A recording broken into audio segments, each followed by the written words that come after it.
About to witness the strength of street knowledge. Witness the strength. Street knowledge. Street knowledge. Terrorize the jam like troops in Pakistan. Street knowledge. Street knowledge. Quick service announcement brought to you in part by Warriors. Damn, that shit was dope. Welcome back. It's another episode of Warrior Creed, the live stream with me, the radical Maajid Nawaz, and my brother, as always, the infamous Usman Raja. Sorry, you might hear some croakiness in my voice. As you know, Usman, I've been a bit down with a cold. So if I'm coughing and spluttering through this, that's the explanation. But today we're discussing the recent Elon Musk visit to Israel. There is the particular image for the show, which will also form the basis of the Radical Media article tomorrow. And the caption there, for those of you that can't read it, it states, "This dead child is why we must kill thousands of children in Gaza." That's Netanyahu's speech bubble. Musk responding, "Cool. Can I have the smart city reconstruction contract once you're done?" Jokes aside, it's a very serious matter. That's gallows humor, but that's effectively a parody summarizing the situation that we find ourselves in as of last night. Elon Musk went to visit Netanyahu, and that's pretty much what he learned. Here's a little video clip, Usman, for you just to see that image in its video original format. And this is Netanyahu showing Musk around a kibbutz and showing him some of the damage done. And it led to Musk's stance completely changing 180 from where it was up until this point. But of course, as we always say, time is vindicating. We've been warning about Mr. Musk from the beginning, but we're gonna demonstrate why through the course of this live stream with by breaking down the conversation he had with Netanyahu bit by bit and talking through how it is a 180-degree inversion of the reality. But we'll get to that. Here first is Netanyahu showing Musk around. Them return home, not home yet, but return to Israel. And, most of them were kidnapped from the houses over here. Is when the terrorists infiltrated into the kibbutz itself.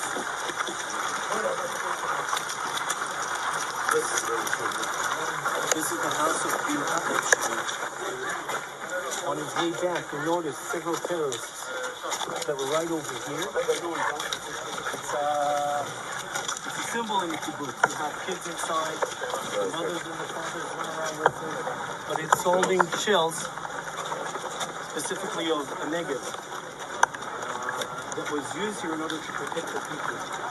So נכנסים לתוך הבית. סמים. איפה הולכים? בואו, דו חזיר המים.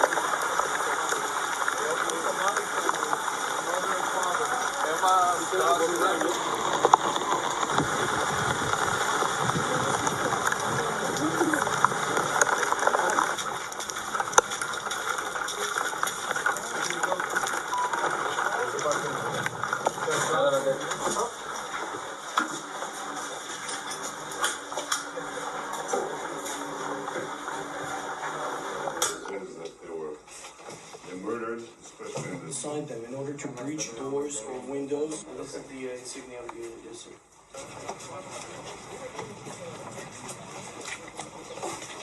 There were dozens of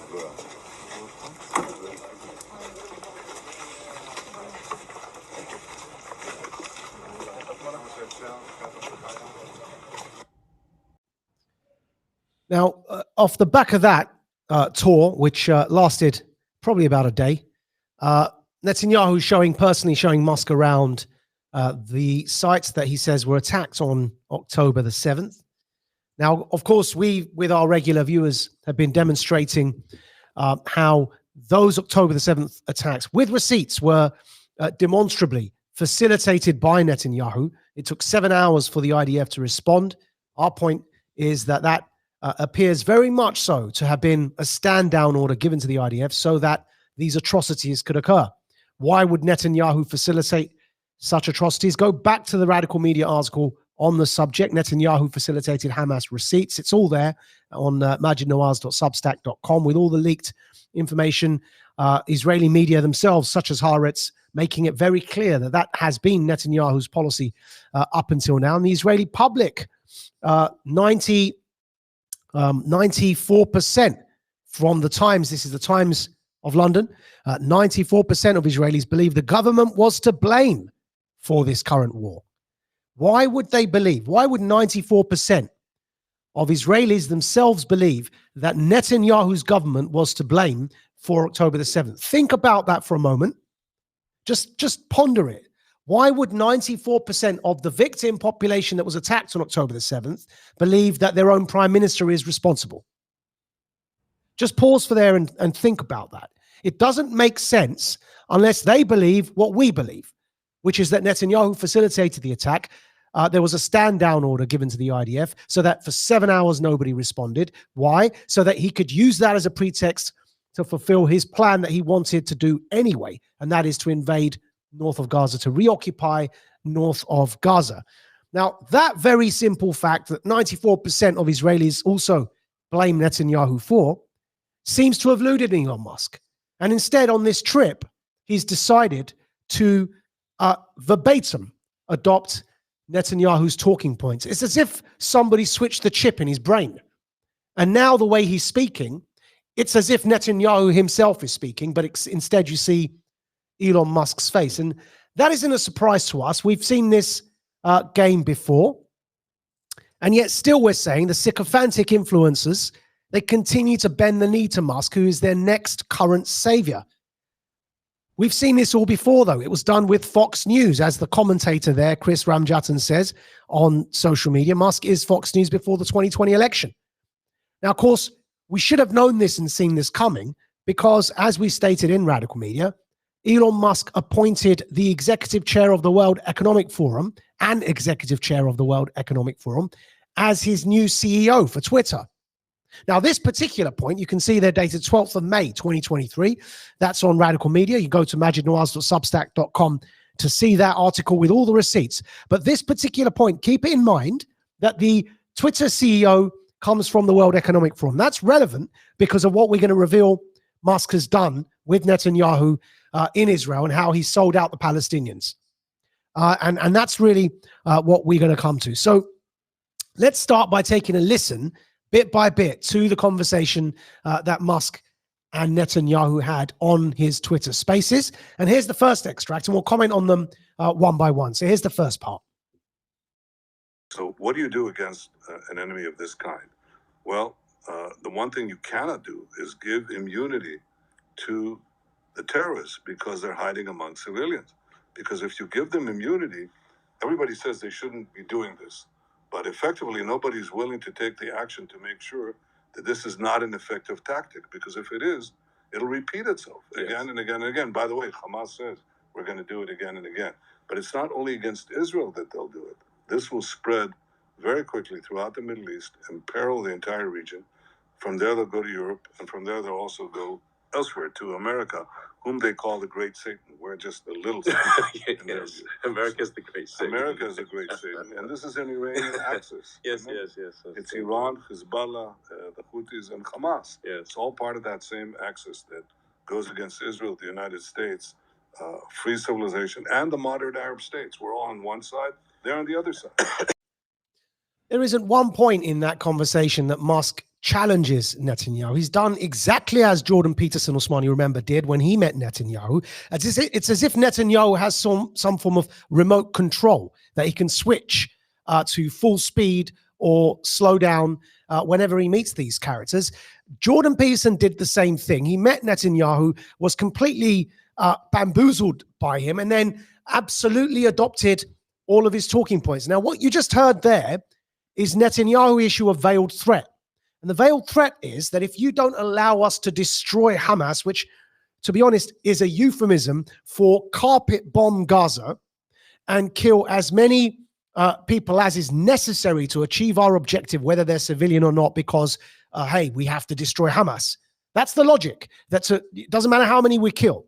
We have to destroy Hamas, which is why he's telling you they're Nazis, which we're going to come to in a second. But as you see, then Musk didn't challenge any of that. But the point, the veiled threat in that clip is that if you don't allow us to destroy Hamas, they will attack you in the West. Now, I'll tell you this, Usman, you probably know this as well, but those watching may not, but now they're going to hopefully know this. And that is that in their entire history, Hamas, which was co-founded by the Israeli government and registered with the Israeli government as a charity during the days of Sheikh Ahmed Yassin, and then continued to receive funding from, among many other parties, state operators, Israel, among many others. But from day one, since their founding up until now, Hamas has not attacked around the world. Hamas is not of the global jihadist variety. Hamas is a local jihadi group.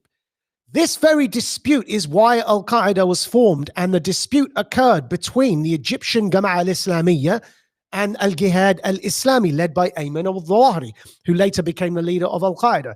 The idea, Ayman al-Zawahiri's theory, was that we should focus on Adu al-Ba'id, the far enemy, rather than Adu al-Qarib, the near enemy. The near enemy standing for the Arab regimes, the far enemy standing for the Western governments. Up until Al-Qaeda's formation, local jihadi groups inside each country, such as in Egypt, where this example comes from, were busy attacking or revolting against their dictators. So Jama'ah al-Islamiyya in Egypt, which was the largest jihadi group, I was in prison with their leaders, were focused on overthrowing Mubarak, who at the time was a dictator in Egypt.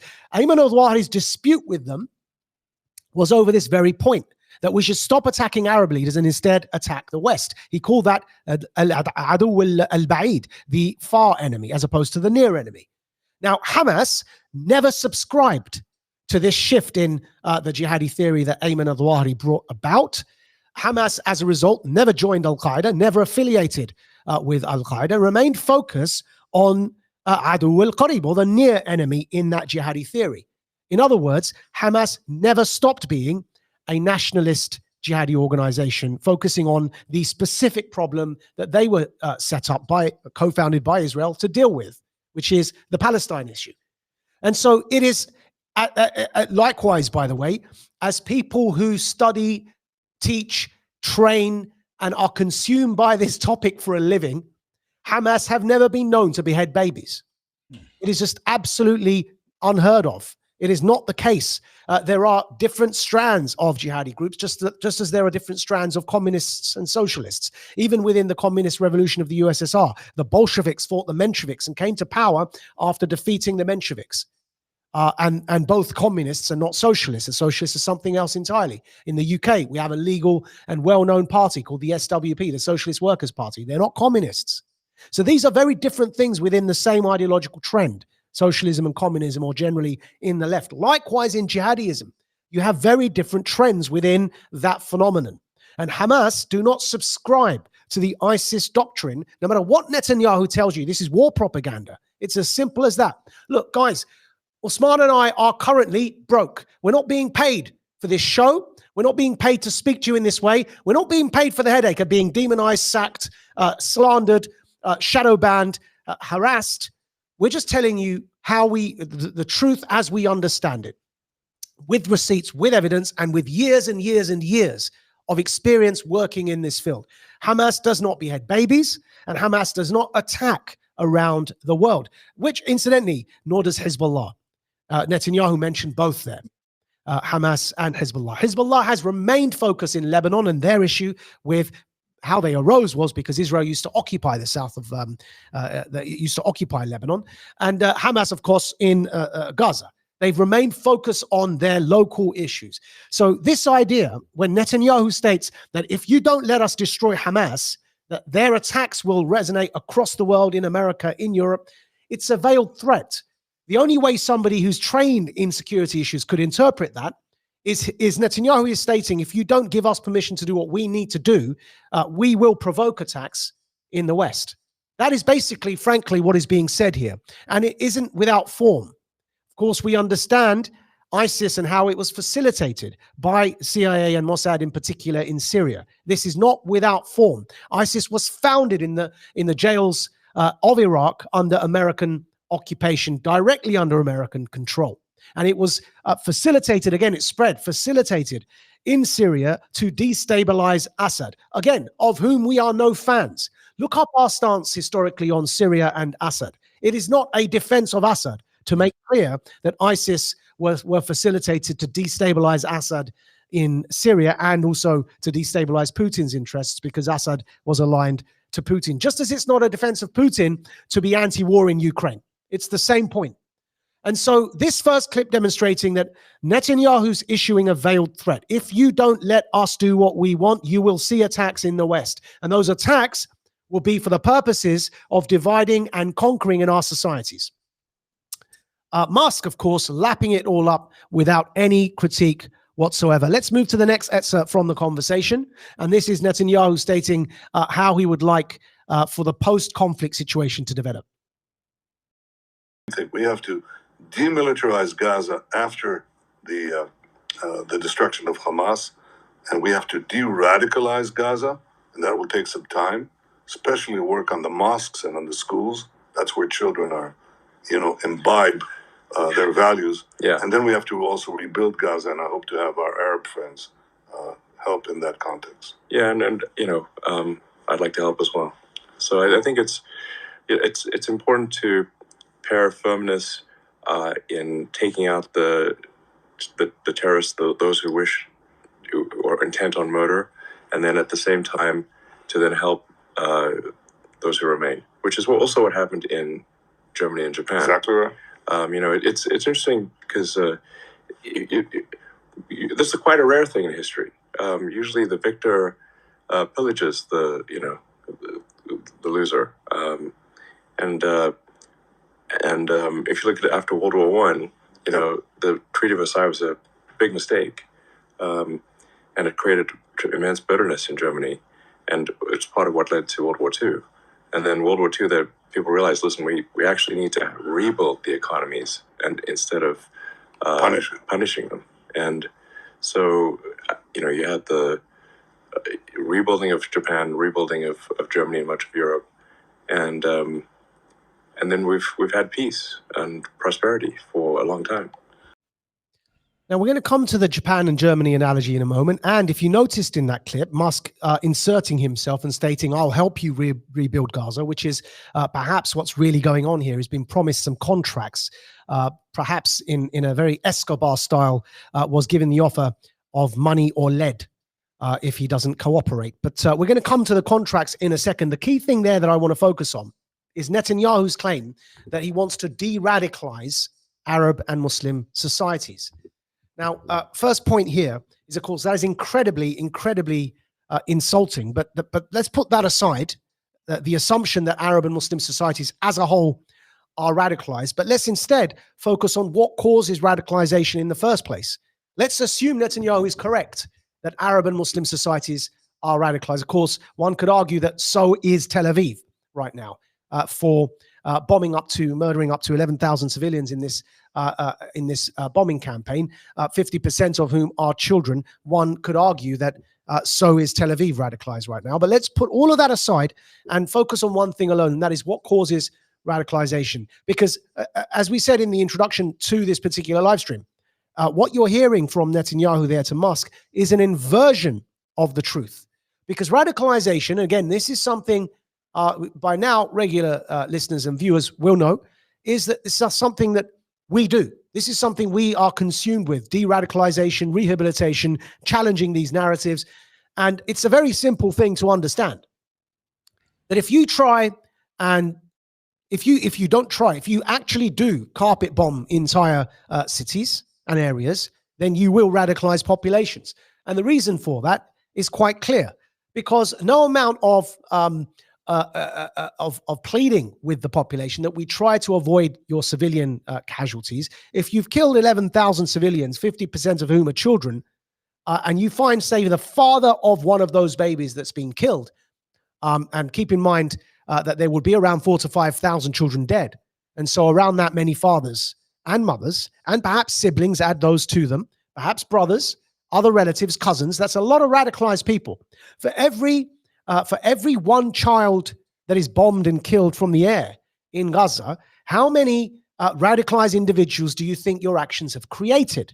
Now, we know how this works because radicalization relies on having a sense of grievance, whether real or perceived. We put it to you in this case, it would be a real grievance, just as the invasion of Iraq was a real grievance. At no point did the invasions of Iraq or Afghanistan calm extremism down.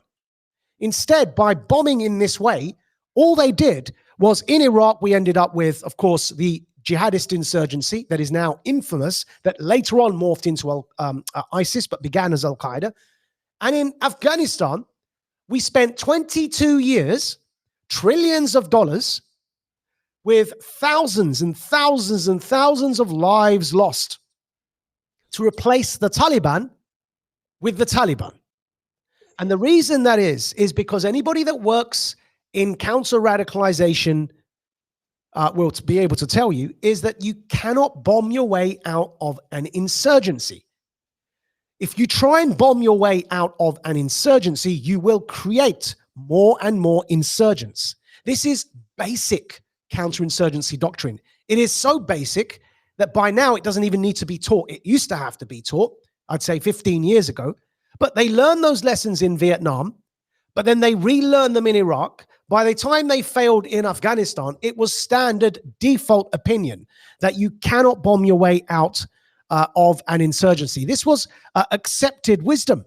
And yet somehow, because Netanyahu now wants to do the same thing in Gaza, people are ignoring all of this collected wisdom, all of this cumulative knowledge, and going back to basics in assuming that you can bomb your way out of an insurgency. So Netanyahu's point there, that we need to de-radicalize Arab and Muslim societies, even assuming that were the case that they were radicalized as a whole, all his bombing campaign is going to do is make that worse, exactly as it did in Afghanistan. We didn't get rid of the Taliban in Afghanistan.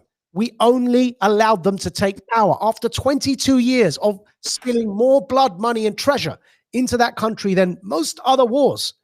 It didn't lead to anything but replacing the Taliban with the Taliban. That much is so obvious by now, it hurts my head having to repeat it. But nevertheless, that's where we find ourselves. So Netanyahu is selling a lie, the idea that you can bomb yourself out of an insurgency, and Musk is lapping up the lie because of what we're going to come to now. And that is relevant to give the analogy that they gave of Japan and Germany. Have a listen to this. Get rid of the ones who are hell-bent on murdering Jewish people, while minimizing civilian casualties, and then ultimately stopping the sort of propaganda that is convincing people to engage in murder. So that at the end of the day, that's really essential. Is to figure out, okay, how are they being trained to have these, to believe that murdering and having joy at the death of civilians is a good thing, and to stop that training. Well, I think you hit the nail on the head, because we have first a mission to destroy Hamas. Nothing's going to stop that, because if you want peace, destroy Hamas. If you want security, destroy Hamas. If you want a better life for the Palestinians in Gaza who've been hijacked by Hamas, destroy Hamas. All of that is a precursor to the question that you asked. You first have to get rid of the poisonous regime, as you did in Germany, as you did in Japan, in World War II. These were two. There's no choice. There's no choice. So that's a prerequisite. Yes. But then look at what happened. I mean, what you had in Germany was denazification, and what you had in Japan under Douglas MacArthur was a cultural reformation. And Japan that you visit today is so different from Japan of the 1930s. Yeah. Germany that you visit today is so different from Germany of the 1930s. Well, is that possible in the Arab world? And I categorically say, of course it is, because we've seen it already in two places. We've seen it in the Gulf states, and we see that when you visit Dubai or when you visit Abu Dhabi or when you visit Bahrain, you see something entirely different. Sure. There was, in fact, a cultural change there. And let me say that that same thing is, in my opinion, happening to a considerable extent in Saudi Arabia. The de-radicalization of these Muslim countries, these Arab countries, some of it already took place, some of it is taking place. Yeah. The de-radicalization of these Arab countries, these Muslim countries, you heard the phrase there again. It's incredibly insulting because the entire countries as a whole aren't radicalized. And put that aside again, because we've addressed that point. The interesting thing is a common theme running through this conversation was the analogy with Japan and Germany, and that is resting on a greater analogy, and that is the analogy with World War II. And that is a great reset. Netanyahu is preparing for and setting everybody up for World War III. He's making it very clear that he doesn't mind if this provokes a wider war. He is laying it out that this is an existential crisis that requires a firm commitment to either victory until the end, regardless of whether it provokes World War III or not.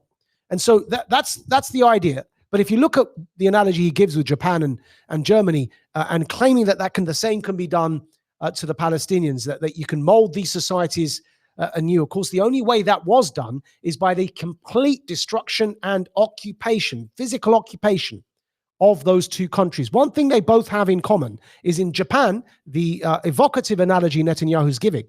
In Japan, the Hiroshima and Nagasaki had to occur with hundreds of thousands of deaths. And in Germany, of course, the carpet bombing campaigns, Dresden and others, had to occur for the defeat of the Germans.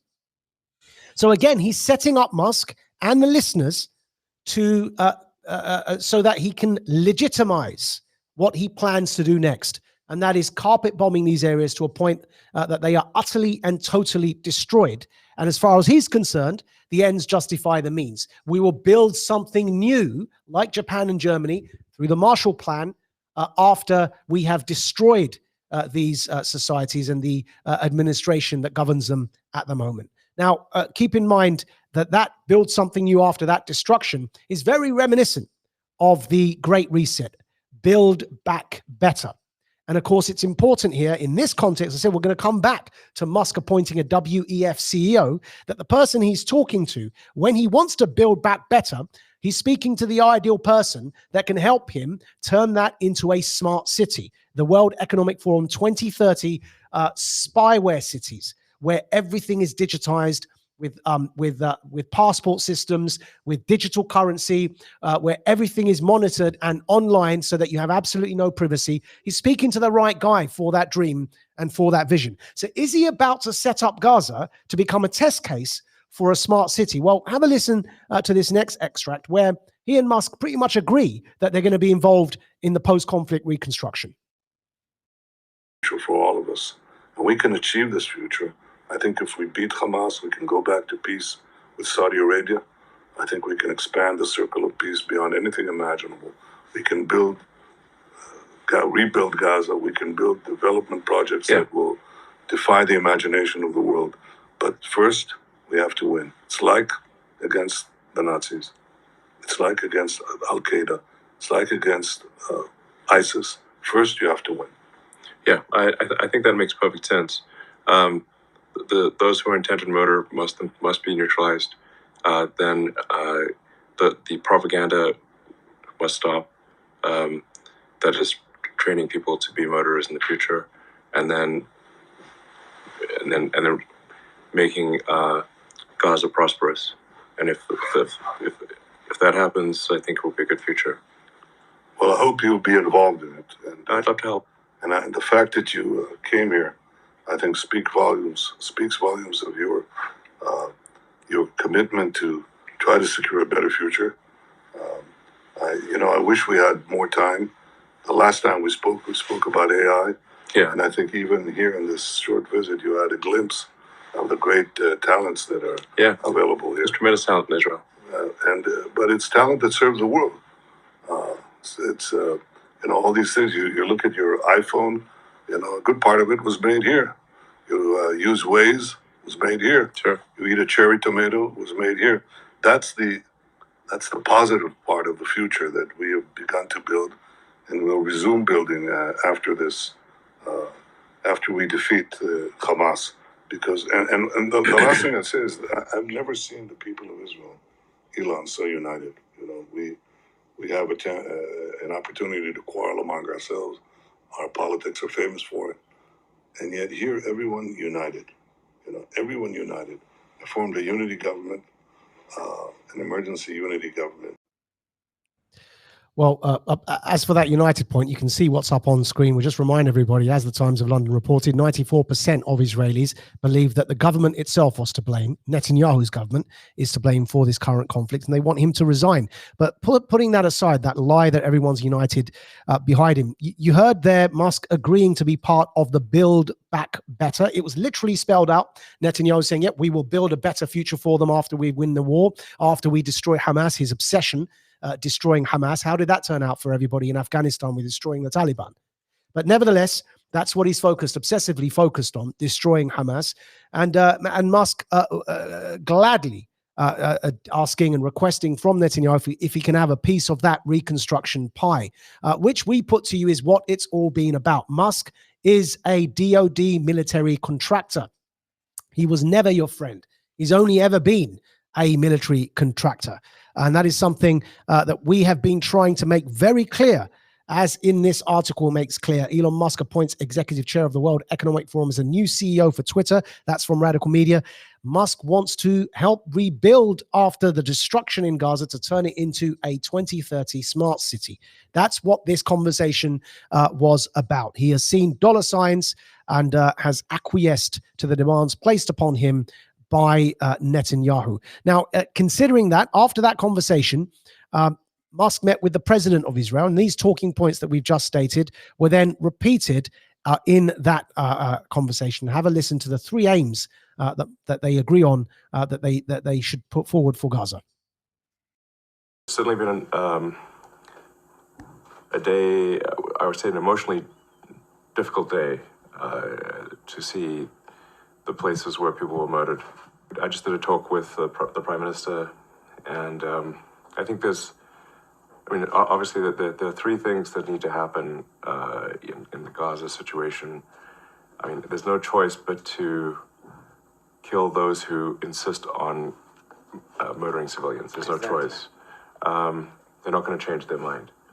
And then the second thing is to change the education, so that a new generation of murderers is not trained to be murderers. And then the third thing, which is also very important, is to try to build prosperity. There you have it. Kill, re-educate, and then rebuild, build back better. The three aims are spelled out there for you all. Anybody that uses the word kill while pretending they're calling for peace is lying to your face. But that much should be obvious. Let's go to that second one. He's talking about re-educating the children, something that the Communist Party in China was doing to the Uyghur children in their re-education camps. If you remember, when that happened, everybody was upset with re-education done by the state to change a people's culture. But here, Netanyahu spells it out very clearly that he wants to de-radicalize the entire Arab and Muslim societies through this re-education, and Musk seems perfectly fine with it. In fact, Musk tweeted this. He said, kids are programmed to hate from the moment they can understand words. This is in the context of Gaza. He's responding to somebody with this post, and he's saying that all the Palestinian kids are programmed to hate from the moment they can understand words. And our point here in response to that is as follows. I'm responding to it on social media. I'll read this for everybody. The fact is, it's easy to both sides, this idea that children are being taught to hate. It just demonstrates Musk's grift, except one side, of course, are settlers. But we're going to show you that Netanyahu probably bought Musk with the promise of WEF Smart City Reconstruction military contracts in Gaza. But the idea that Palestinian kids are programmed to hate from childhood, well, what we're saying is it's easy to both sides this argument. In a war, that's how kids are raised. Have a look at this clip of Israeli kids. So I said, except one side are settlers. These appear to be settler kids, but nevertheless, Israeli kids talking about how much they hate the other side. ירושלים. בית המקדש. כותל. מה עוד? מי מאמין שבית המקדש ייבנה בשנים הקרובות? מה יש שם עכשיו על בית המקדש? אז מה יקרה עם המסגד? יישבר? אם מכם פגש בשנה האחרונה ילד ערבי? איפה פגשת ילד ערבי? ליד הכותל. דיברת איתו? לא, הוא דחף אותי, אבל לא הלך. ומה קורה כשאתם רואים ילד ערבי? מה אתם מרגישים? פשוט זעם. זעם? מה קורה כשאתם פוגשים ילד חילוני? מרחם עליו, כולם חרדים. למה אתה מרחם עליו כשאתם ילד חרדי? מה הוא מפסיד? הוא לא הולך בדרך כלל. כשאתם חושבים על ירושלים בעוד 10 שנים. כולם חרדים. כולם חרדים? לא כולם חרדים. ערבים חלק חרדים. כולם יהודים, ויש גם ערבים שהם עובדים. יהיה משיח, הבנתי, כן, מה אתה אומר? שמלחמה כל הערבים ימותו, וחלק מהם יהיו עבדים. קיבלת את כל הסיפור שלך. ילדים, תודה רבה. תודה רבה. תמשיכו להצליח ולראות את הבית. Now, for those of you listening and not watching, that was a clip that apparently depicted Israeli kids in a classroom with teachers and a lady asking them questions. We're relying, of course, on the subtitles, so we apologize in advance if there is any discrepancy, but there shouldn't be. Those subtitles were in the video as we found it, and it states the Israeli kids raising their hands saying how do they see Jerusalem in 100 years' time, stating, well, we want to kill the Arab kids. It was quite clear and evident, their answer. The Arab kids will turn into our slaves. The Messiah will come, will destroy the Al-Aqsa, rebuild the temple there. Now, that's radicalization. Netanyahu's logic, and our point isn't to say that's only on one side. Our point is in response to Elon Musk's point that it's only on one side. Elon Musk is stating that Palestinian kids are taught to hate from the moment they can understand words. We've just shown a video, played audio of Israeli kids also being taught to hate. But Mr. Musk has only ever bothered to hear one side. He hasn't visited Gaza. He hasn't understood the radicalization that's occurring naturally as it does occur in any war context on all sides, but rather is now pinning the blame, as Netanyahu is very keen to do, only on the Palestinians, because Hamas, as you saw, as you heard there in Netanyahu's audio, very obsessed with repeating that word and obsessed with making sure everybody else repeats it. So Musk is now addressing this conflict only through one lens, only through one side, claiming only Palestinian kids are radicalized. That audio there in Hebrew demonstrated Israeli kids saying that they want Arab kids to be their slaves, they want to kill them. This is what war does, which is why peace is the only way forward, not supporting the narratives that Netanyahu is insisting that we must support. Now, that's the situation as we find it. That's where Musk has found himself just as of yesterday. But what does that mean? What does it lead to? Well, it's very clear to us that the rhetoric coming from Netanyahu, as he promised, is that after this pause, which was meant to last 4 days, they've just agreed a 2-day extension so that they can have more captive exchanges, hostage and prisoner exchanges. But after that 2-day extension, as of yet, it appears as if Netanyahu is hell-bent on continuing his war, because you heard there in the audio clips, he's saying we will destroy Hamas, and then we will build back better like we did in Japan and Germany. He is telling us what he wants to do. And unless something drastic happens in Washington, D.C., and then London, Netanyahu will continue bombing Gaza. And if he does, and if something drastic doesn't happen in DC to stop him, then as Colonel McGregor, US Colonel McGregor, retired, has stated very clearly in this post, again, as of the November the 28th, today, he stated, we're on the road to a regional war in the Middle East. When the ceasefire ends, I don't see any evidence of an end state other than the elimination of Gaza. When this commences, Middle Eastern nations will coalesce into a full-scale war on Israel. The question becomes, will Israel survive? Pay attention. That's where we are. We're on the brink of World War III, and Netanyahu seems to be wanting this global conflict, providing analogies with World War II and stating that he will then rebuild in the ashes of the destruction, as was done in Japan and Germany, which, by the way, if you look at the states of Japan and Germany today, it doesn't leave much to be desired. Japan's population is incredibly old. Demographically, they're very challenged, and a lot of the population are very isolated and suffering from a lack of socialization. And then look at Germany, and it has similar demographic problems, but economically, it's in a very poor state.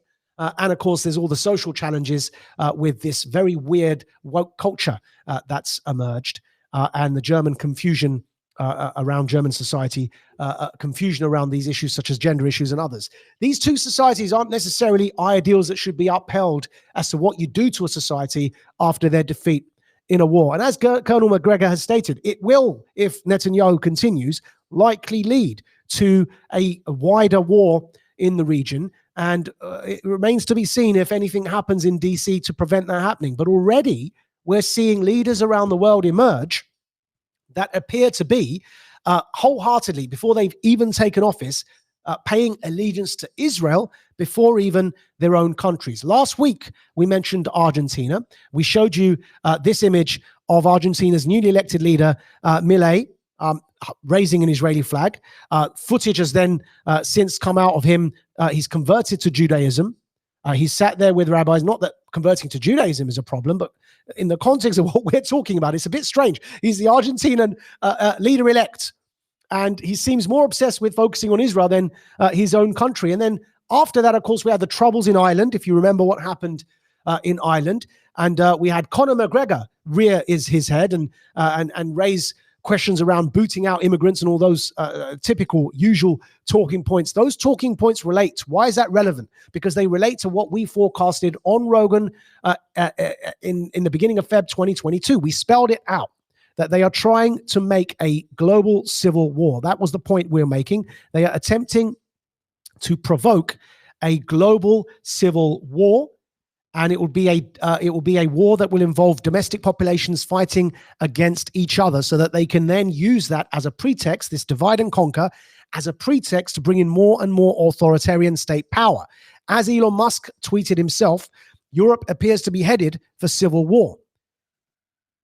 Well, that's not a surprise. If that's the policy you've subscribed to, this is predictive programming. Netanyahu saying the same thing. We will rebuild after we've destroyed. If you don't let us destroy Hamas, there will be attacks in your country. That isn't him saying this will be a consequence because that's what Hamas will do. It's a veiled threat. It's predictive programming. If you don't do this, we will make sure there are attacks in your country. That will provoke the civil war. We just saw what happened in Ireland with the stabbing. Ostensibly in the media reported as an Algerian immigrant living off the state dole stabbing children. Now, of course, that's terribly tragic. Terribly tragic. But it shouldn't be used and weaponized to provoke domestic civil war. Then in France, the same thing happened just yesterday. Stabbings, again, being weaponized to provoke a civil war. Put that in the context of Milei's election in Argentina, him threatening Britain over the Falklands, which we discussed last week, and then raising this Israeli flag and converting to Judaism. And we just add one more piece to that puzzle, and that it's the recent election of Geert Wilders in the Netherlands, who promises to ban the Quran. And you can see where this is all heading. Netanyahu wants to provoke global civil war if he doesn't get his way in Gaza. And that is what Musk seems to have succumbed to. So last week, we said very clearly that by their deeds, you shall know them. Well, their deeds are becoming very clear now. If you remember, we even put it in the Radical Media Substack. After these 4 days of pause expire, war hawks will not be able to hide. They need war to continue. Their very survival depends on it. By their actions, you shall judge them, and by their deeds, you shall know them. This was last week. And now you can see the deeds of these people. You can see how they're desperate for war, and how it's only through war that they can achieve, or they can finish what they started, which is this desire to the global palace coup we refer to. Netanyahu's one among many globalists. Their desire in every country is to divide and conquer domestically by provoking these civil wars, so that they can use the state to come in with stricter and harsher legislation to curtail more and more of our liberties, so that in the end, what remains are these smart cities that spy on us totally. Now, James Cleverly today, the new Home Secretary, has just announced that they're going to provide the police with more powers, ostensibly to clamp down on grooming gangs and street and violent crime. This only heads in one direction, more and more power for the state. And in Ireland, after the riots that were online incited by Conor McGregor and others, the Irish government announced that they would introduce a hate crime law and investigate anybody for so-called hate speech online. And again, the line between hate speech and disinformation and misinformation became evident during COVID. They will use these laws to police what we say and to eventually police what we think. This is the direction of travel. It is incredibly important that we wake up to this. And it's incredibly important we understand what's going on. Netanyahu and other globalists will use all sides of an argument. In the case of Palestine and Israel, the two sides of Hamas on the one end, and of course the Israeli government on the other, all backed by the same people to wipe the dialectic, the Hegelian dialect, to cause the problems, to cause a reaction so that they can come in with the solution. And the solution is always more and more state power, a stronger and stronger state and a weaker and weaker population. It's why we've been saying from the beginning. First it was Islamists, now it's Netanyahu wing Zionists saying, what happened to you, Maajid? Nothing happened. We are exactly the same as we've always been.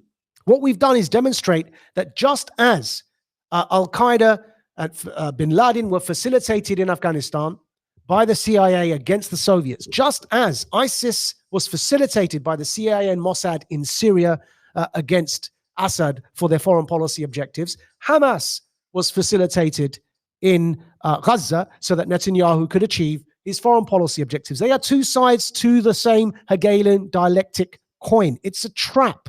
And the purpose is to get you riled up, to get you angry, so that you riot as they did in Ireland, as they did in France, as they're regularly attempting and failed to do at the cenotaph in Britain, but regularly attempting to do it. Tommy Robinson, Stephen Lennon just got arrested. They are regularly attempting to incite it here too, so that through those riots, the public demand that the state gains more and more power so that eventually the global palace coup is complete. And our point to you all is don't fall for it. Osman, over to you. Okay, first point with this is let's do a little, what does radicalization mean? Radicalization means when you go against the viewpoint of the status quo. What did we see happen recently? We saw internationally righteous indignation over the bombing of Gaza and the killing of civilians. So Mr. Elon Musk jumps on the side of the masses who have that righteous indignation about what's going on in Gaza and says that I will supply the technology for these people to keep reporting about the genocidal crimes that are going on within Gaza by helping them with this the Starlink system. Yeah, I'll help Gaza stay on the internet, so to speak. Now what happens is straight away when he's done that, he's gained even without the individual consciously doing it, subconsciously they link themselves to this aspect of Musk being part of the good guys, representing the good fight. Yep. Now what happens is when he turns up in Israel and he gets to see the real horror for why Israel is having to fight these evildoers, you get to take that journey with him. When you watch these videos, when you hear the logic, you're taking that journey with him subconsciously and understanding it. You see, the point is with this, to understand means to know the foundation of someone's logic. The point is with this, Maajid, that when we're talking about radical is a very interesting term because we're not saying what you believe is wrong or what you believe is evil. The status quo can be evil and you can be a radical. Jesus was, peace be upon him, a radical. Yeah. Moses was, peace be upon him, a radical. The Prophet sallallahu alaihi wasallam was a radical. Yeah. Up there on That's- the wall. Yeah, exactly. And the point with this is that what we also see Benjamin Netanyahu do very cleverly is when he generalizes.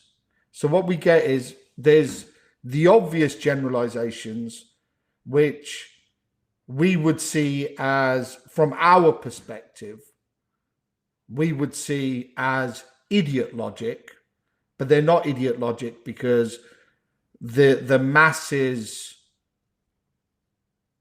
go to, when they go to the low-hanging fruit of general knowledge, they need to be able to consume that general knowledge and digest it easily. An easily digestible point is Hamas is like ISIS. We already know ISIS is, or ISIS was, an incarnation of pure evil. So as soon as you say Hamas are the same as ISIS, and then you start bringing in these horrific crimes, what you start doing then is you generalize and dehumanize that enemy. But another point was made here as well. Hamas, ISIS, and the Houthis. Yeah. Our struggle, along with Saudi Arabia, is against this evil.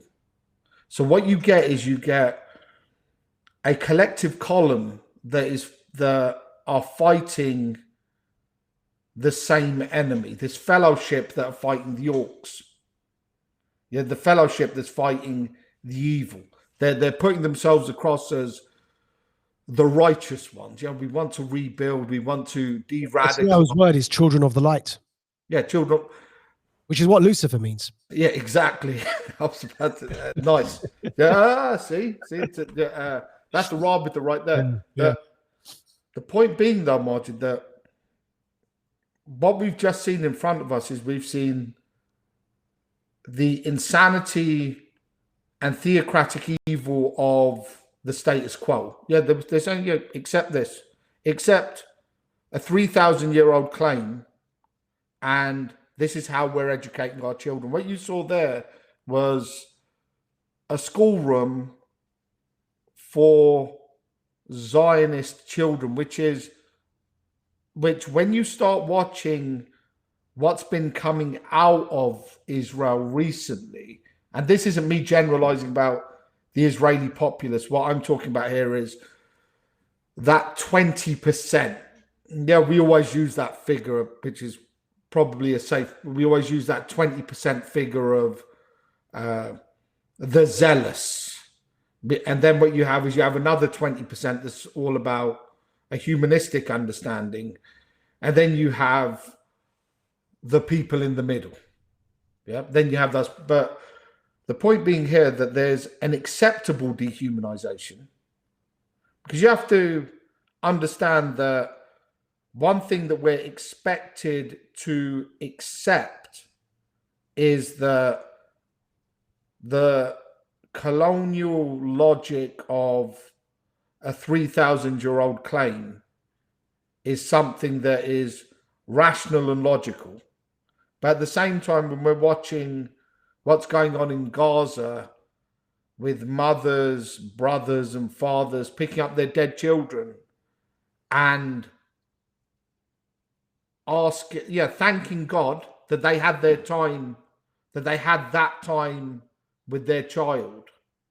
And then in interviews saying, do you not recognize our humanity? We're not seeing militancy come out of Gaza. We're not seeing insanity coming out of Gaza. We're seeing people asking the question,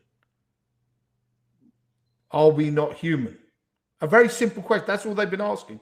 Now, from a rational perspective that we can all understand,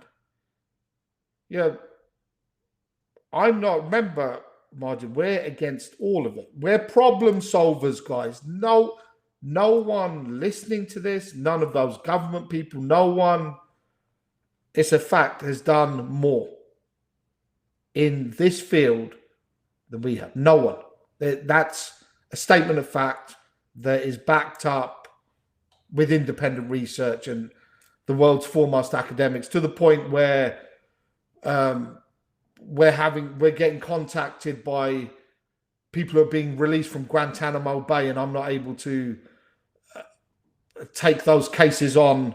This is just this week, by the way. Yeah, just this week, because I'm waiting for. I've asked for that specific government's clearance. Yeah. Now, the point is with this,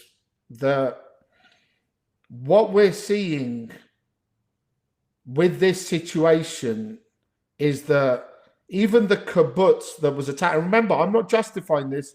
I'm talking about international law. So I'm just using what I call legal fiction. We always use this term, legal fiction. Yeah, legal fiction means your mortgage is legal fiction. Your citizenship that we live by and is often changed on someone's whim is legal fiction, because it's not nature. It's not from the point of view that if I don't drink water, I'm going to get dehydrated and die. Yeah, it's a fiction that if I follow, because of the general consensus, there will be a ramification for me not following that legal fiction. So one of those legal fictions that the entire world is supposed to follow is things like the Geneva Convention. Yeah. Those kibbutz that were attacked are on occupied territory. They're not actually part of even the accepted part of Israel. Now, from an international law perspective, the people that are attacking those kibbutz, remember, I'm not justifying this. We're still discussing that point of what radical means, yeah? What radicalized means and what terrorist means. The fact is that those people coming through those fences, just because we've got the term Hamas, if we took the label of Hamas away and just had individuals living in a condensed, open prison where for the last 50 years, and guys, you have to remember, my whole point with this has been, look, can we get some normalization? Can we get some humanization? So from that perspective, my Jewish brothers who live in Israel, yeah, can normalize. Yeah. By the way, they agree with us, Osman. Look, our Jewish brethren agree with us. Look at that. In Israel, these are Israelis. 94% blame Netanyahu. Maajid, one of the boys who I converted back to Judaism said to me, goes, remember we had this conversation a couple of years ago, Maajid, when he rang me from Israel and he said he's been arguing with rabbis. And he said to me, look, because Corey goes, look, yeah, it'd be good for you to come here with your family, but only stay for 2 weeks. He goes, because beyond 2 weeks, he goes, you're going to start seeing the ugliness. There's a xenophobia here. Yeah. This is him speaking about the fact that as there's a xenophobia here and a paranoia of the outsider. That it's a very, where he's coming from the outside, he's seen something very insular and xenophobic, trying to hold on to an identity. Yeah. And we had this discussion because, remember, he'd come with me into those insular communities and seen the work that we've been doing down at the very, very, very grassroots. Yeah. I just want to again repeat this point for those that didn't catch it, Osman. This week, we've been asked to help rehabilitate a Guantanamo Bay detainee who's been released. Now, again, that's put on pause because that requires certain clearances. And the reason I'm emphasizing this is, guys, you can't ignore what we say, dismiss everything we're counseling publicly because we've been cancelled for trying to counsel it privately in the right places at the right times, and then come to us and ask us to help you again. If you're supporting this idea that you can bomb your way out of an insurgency, which only radicalizes more and more people, then you're going to send those radicalized people to us to deal with while you continue to bomb. And our point is, you're the guys causing the problem by doing this. How is it you expect us to pick up the pieces? The problem here is, if people are listening to this, I want them to think about the logic of, they're sitting there right now. So if you sit and you see, all pain is relative. Yeah. So, Maajid, we always talk about this. We always, there's always been this understanding of, so if I use the fight game as an analogy, Britain's produced a lot of great fighters from the cosmopolitan mix that we've got as a small island. Even with its populace, we've created a lot of great fighters. Yeah. And even from the perspective of, from a relative point of view, where you might have people coming from a relative perspective, from a harder background. Yeah. But the inner core perspective, that resilience, is something relative to the individual. Yeah. Is relative to the individual. Now, what we're talking about with this is, when you're talking about pain and trauma, which is relative to the individual, and that individual themselves being a microcosm for the macrocosm. And this is a very real understanding, because the person listening to this has that same understanding. Is when we talk about what is your value, because the thing that has to be understood with this is, we've just seen hospitals get bombed, where we've got doctors, and we're not talking about from a religious perspective, because you've had volunteers that are Muslim, Christian, atheist, friends of my wife who have gone over there, to Gaza. We're not talking about brown-skinned even individuals, So, and we've also seen the wife of the Scottish First Minister, and Hamza Yusuf, the Scottish First Minister, the politician, who I have to admit, really shone through with this situation, and showed his quality with this situation. And the point is that his wife's Palestinian. His wife's Palestinian, and you saw the in-laws, the mother-in-law who was white, saying, "Look, this is what's going on over here." She was trapped in Gaza, wasn't she? Trapped in Gaza, Maajid. And the point is with this, I could be. You see, this is giving us an opportunity to talk to you about a situation, because it's at the front. This situation's at the front. Yep. Over the last couple of decades, we've been dealing with situations that are behind the veil. Yeah, whether they've been on a micro level of an individual who might have had his children taken away by social services for a completely irrational perspective, with this same logic of what is considered outside of the status quo understanding. But what people are getting to do right now is they're getting to see what the reality of this word humanistic actually means. Because it's crazy to have this lesson put in front of the entire world of a colonial state. Because and the reason I'm using this term for Israel right now is because, you see, colonialism could have been something, it could have been an initial motive that was used to take over a territory, and we could make the argument that this is no longer the people that invaded that territory, so you can't call the third or fourth generation after the colonialists, because they no longer behave like that, and they are integrated into the society around them. But what we're seeing is we're seeing the administration behaving with the colonialist mindset, and then what's ended up happening with that is people have been able to go and do their homework and look at the map and go, wait a minute,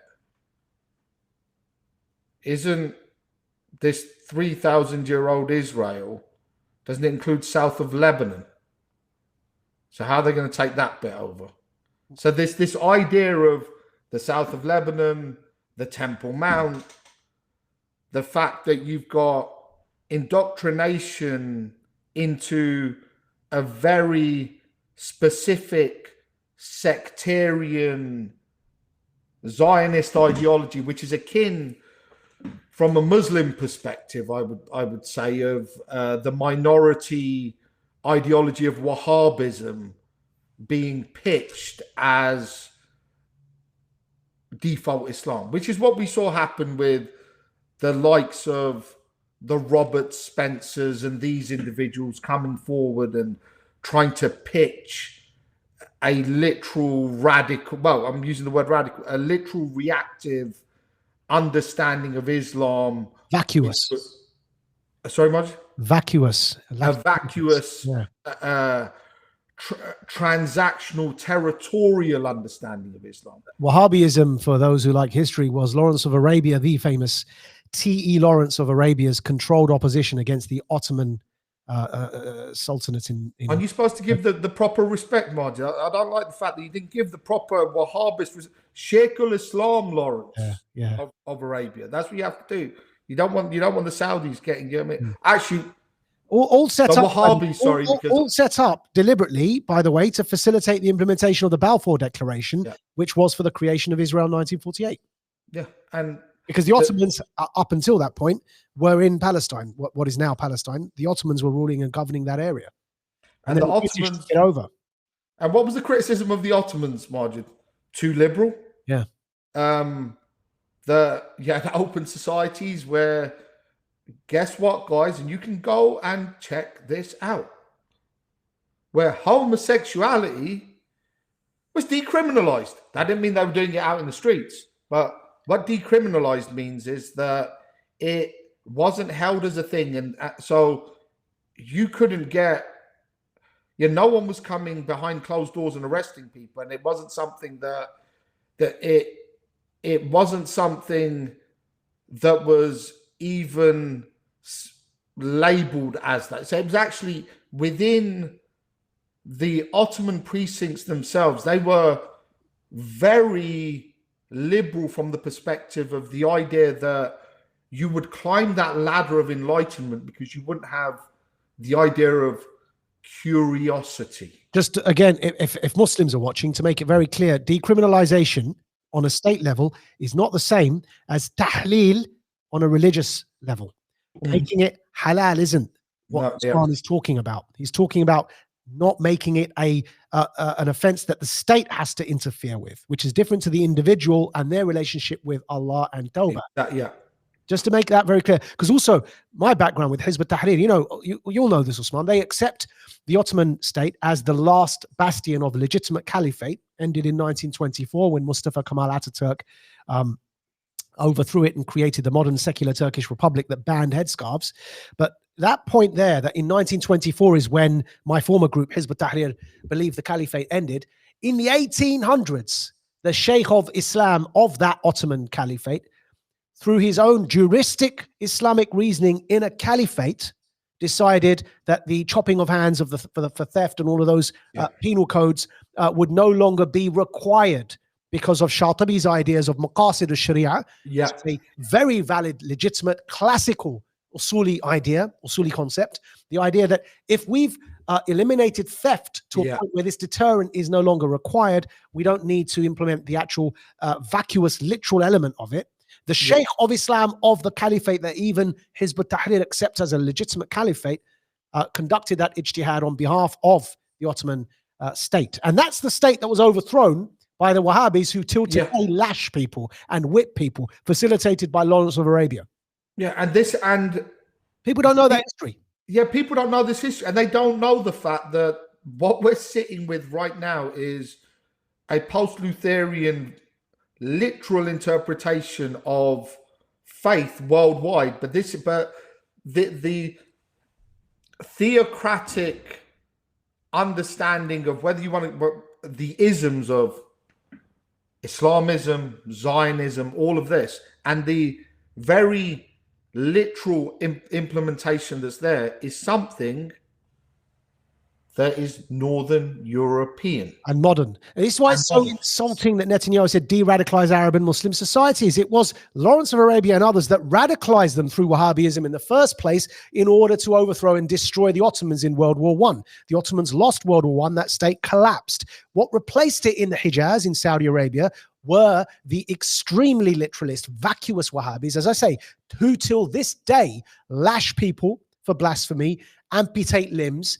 They're the ones doing all this stuff, the ones that the British Lawrence of Arabia put in place, and the ones Netanyahu just said there in that clip he's a fan of. Yeah. Well, it's like the link I sent you, Maajid, where I said, look, about the brothers that we need to get in contact with. And I was saying, and on that video, they talk about how Medina University was set up in the 1960s, I think, was when it came to the fore as the establishment pumping out these so-called scholars. And on the video, he talks about how one of the old African sheikhs, so one of our scholars from the tradition, is there in Mecca, there in Medina, and he's doing salutations on the Prophet sallallahu alaihi wasallam. And the Arab guard comes along and he hits him with the stick and he goes, "The Prophet is dead, you N-word." Yeah, doesn't surprise to me. An 80-year-old sheikh. And the thing being with this, what we've got is we've got a world right now where we're moving forward from a global, because remember, we already talked about this. We're past the nation state drama. The theater of nation states, sadly, is something that has been thrown in the bin, and what's being used now is reactionary sophistry. So the idea of nationalism and patriotism is being used for reactionary sophistry, as we saw on Armistice Day, and it's being used by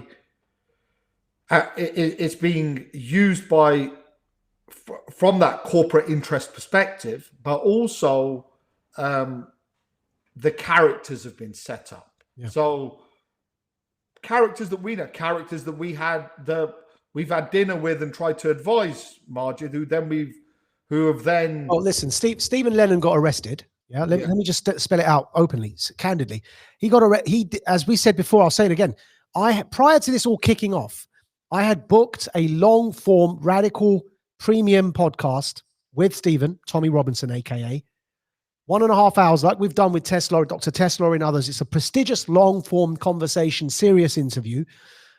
David Icke, we've done it with, basically people that have their own very large audiences. We offered that to Stephen and said, come and talk to us. He ghosted me on the day I was sat in this studio waiting. He just didn't turn up. Next thing I know, he's at the cenotaph, basically inciting a riot. Yeah. Then he got arrested, and publicly I've made this very clear. You can't, on the one end, complain about his arrest while only a week before you were saying ban the Palestine protests. The hypocrisy is unbelievable. Either accept that people have a right to protest on all sides, or you don't. You can't complain that Stephen Lennon, Tommy Robinson got arrested while you've been spending up until this week saying those Palestine protests need to be banned because of some idea in your head that they're pro-Hamas, which is Netanyahu's talking points. The equivalent is like, it's like if I were to slander, there was an anti-Semitism protest yesterday, right? Where Stephen Lennon was arrested. If I was to not yesterday, day before, if I was to say they're all genocidal maniacs, that's not fair, is it? To say those Jews that were out protesting anti-Semitism, they're all genocidal maniacs who hate Gaza and Palestinian, Arab and Muslim people. That is the broad brush that Netanyahu wants you to paint about the Palestine protest, the one that Tommy Robinson, Stephen Lennon is painting about the Palestine project. If it's not good for them, it's not good for you. Can't say no, they're not all genocidal maniacs, but they are all Hamas supporters. The inconsistencies and the cognitive dissonances have revealed people's true colors. It's using that divide and conquer mindset and using that methodology to go around and look at where you can see the cracks. So what we've seen recently with the character that Stephen plays, the Tommy Robinson character, is that he's gone round and talking to Sikh communities and Hindutva communities and saying, look, these are the patriotic Asians in the UK and that the Muslims are a hidden fifth column. And instead, previous to that, a few weeks before, he's talking about how Islam is the greatest weapon against globalism and the neoliberal hijacking of morality. So what we see him on one side dealing with it from the perspective of inciting the grassroots, but then we see, and I hate to say it, with Douglas now, the insanity of what I call pseudo-intellectualism, because it's on the level of ranting right now. Absolutely insane that you've got someone who's coming in. So you've got the same argument being pitched within the different vernaculars of society to try and split, to try and create the support for what would be understood as the status quo. And this is the problem, Marge. Remember, we've just used the point of radicalization, and we can talk about reciprocal radicalization. But what we're seeing here is from the idea of corporate interest, the Muslim minorities within Europe and the US are always used since 9/11 as the cannon fodder for vilification, the group that can be pointed to as the troublemakers. And the scary thing with this is when people can look, and when they look with the eye of mechanization, Maajid. Mm-hmm. And what mechanization means is, if I'm speaking right now and you're thinking to yourself, oh, it's another one of those Muslims speaking, my voice is mechanized, meaning it's not a human voice. But when you look, you're not seeing a human being, you're seeing a thing. Mm. And what's projected onto that thing is this level of the other, to the point where even anything that I'm saying is being said because I'm trying to manipulate you.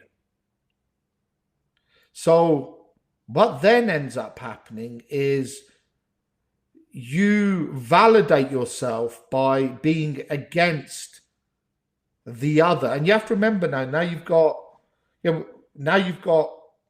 a level of professionalism, and I'm using that word on purpose, Maajid, because I would say that the utility that the person serves at work isn't their profession anymore. They become professional Islamophobes. Mm. They're at home studying, they're on the internet speaking to people on forums, and now we've got the horror of a Geert Wilders, and it's very interesting. Look at the outfit, Maajid. You recognize the outfit? Yep.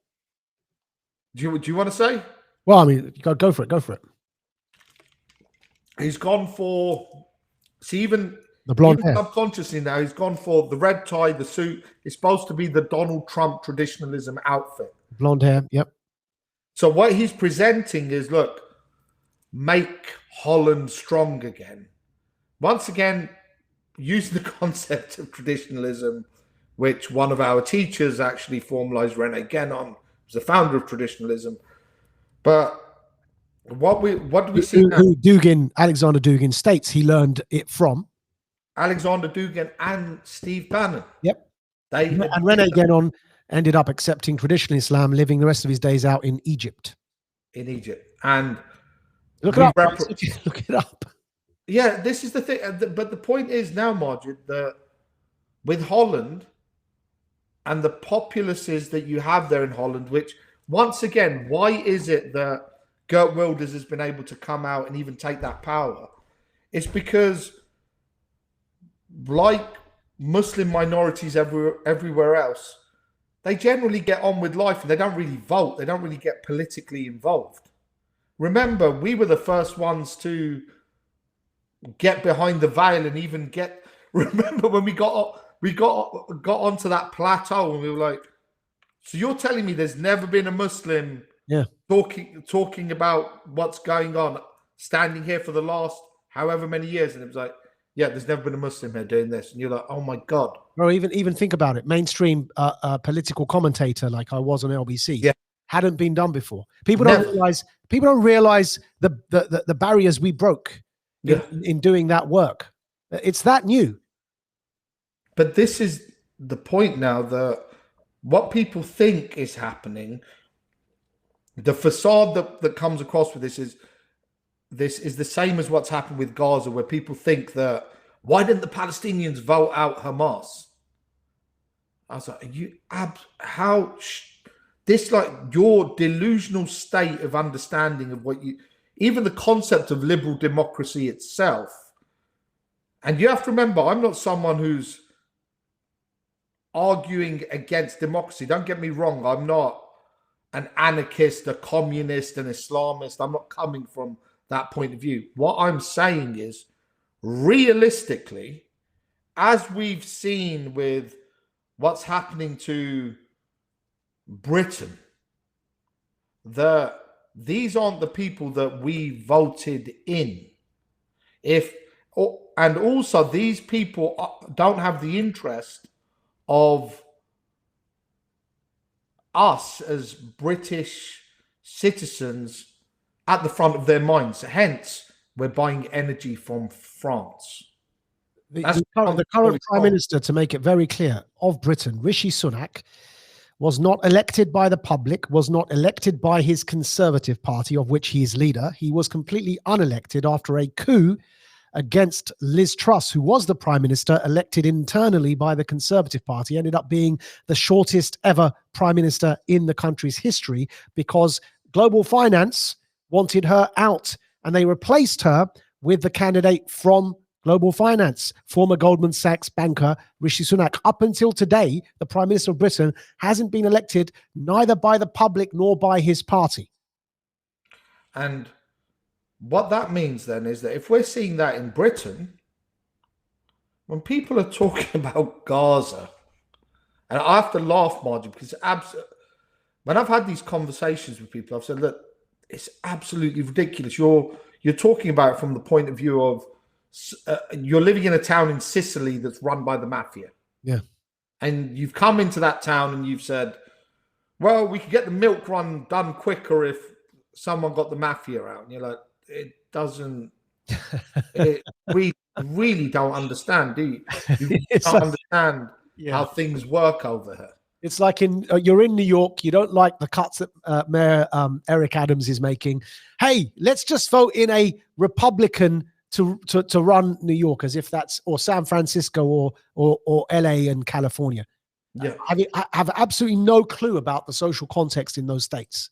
And the other thing with this is people have an assumption that the people delivering information to them are informed, and also that the people making decisions are informed. I think what was even demonstrated recently with, and I might get his name wrong here, was Stuart Seldowitz, the individual who was recently charged for his absolutely horrific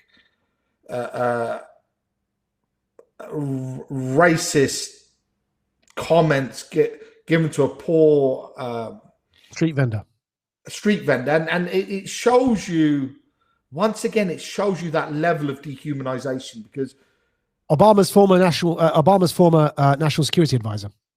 Former national security advisor, and this is the point with this, Maajid. What it shows you is this, like the level of dehumanization that's going on. And you have to remember, part of our job has been to sit with these individuals and actually sit with them and humanize, to answer these questions. I remember, I hope you don't mind me saying it, Maajid. Remember when you explained to me about the conversation you had with Robert De Niro all those years ago? Yeah. And where you were answering his question. I think Robert De Niro's recently, with the whole Gaza situation, he's come out and spoken out against what Israel's doing. But the point being that him taking that stance recently would have been why? Because of that conversation, that difficult conversation you had with him. I don't know, was that in LA? But that Tribeca, New York, in his restaurant.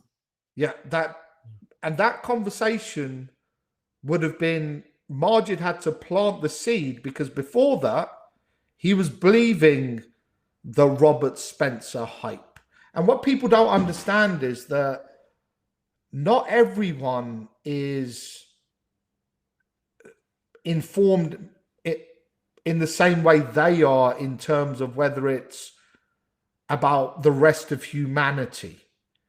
Yeah, if I come up to you and ask you about Hindus, for example, you might have an idea of them that's informed from Simpsons.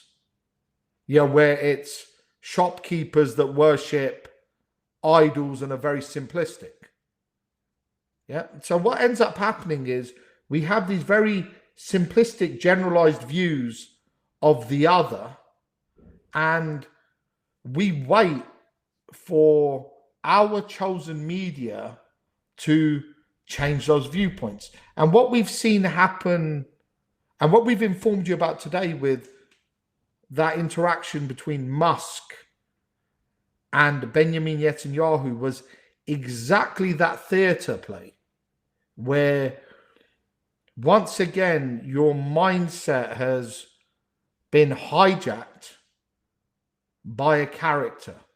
You have to remember with this, guys, that if we look at the parallels between Ukraine and what's happening in Gaza, and the idea of we have to fight the Russians because they've bombed a hospital. Yeah. And then you can connect that to what we talked about even previous to this conflict, where we were explaining, look, the rationale that's being used for supporting Nazis in Ukraine, that logic would mean that we would have supported ISIS in Syria. To overthrow a dictator. To overthrow a dictator. And the problem we get with this is that if you don't want to deal with the cognitive dissonance that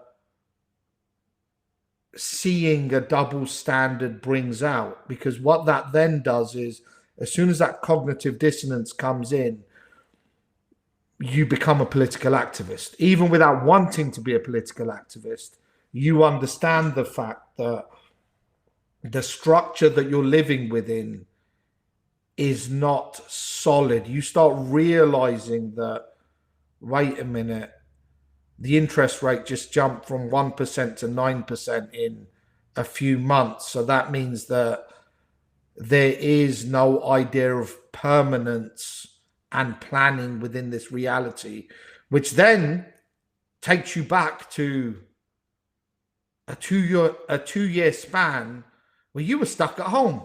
not being able to see your friends. Lockdowns. Ironically, by the way, the same people now trying to convince us all that Hamas are exactly as or worse than Nazis, as Douglas Murray says, worse than Nazis, are the same people that were actually supporting the Nazis in Ukraine that ended in a standing ovation being given to an actual Hitler-era Nazi in the Canadian Parliament under Trudeau.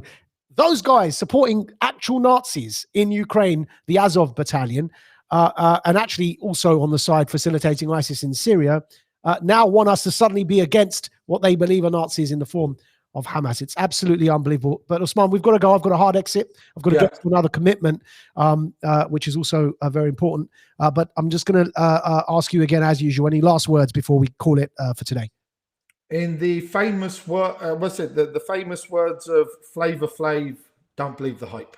Don't believe. What a track. What a track. What a track. Well, unfortunately, as Professor Griff regularly reminds us all, up until today, Flavor lost the plot a bit, but nevertheless, he kind of went out. He ended up, was it on that MTV show? What was it? The one with the houses and the the cribs. Cribs, yeah. Anyway, Flavor, he still gets respect for what they did originally with PE. Yeah. So listen, I've got to go, but as usual, we'll be back next week, 3 p.m. on Rumble for Warrior Creed, 3 p.m. UK time, 10 a.m. EST live. Those of you that prefer listening to the podcast version, go to majidnawaz.substack.com or just look up at Maajid Nawaz on Substack. You'll find Radical Media. The podcast version goes out for premium subscribers, but the written receipts for everything discussed in these conversations goes out for free there. So you can see all the links and all the videos if you don't want to listen to the podcast.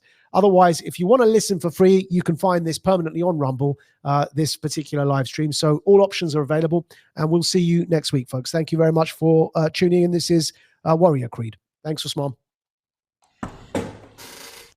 Now about to witness the strength of street knowledge. Witness the strength. Street knowledge. Street knowledge. Terrorize the jam like troops in Pakistan. Street knowledge. Street knowledge. Quick service announcement brought to you in part by Warriors.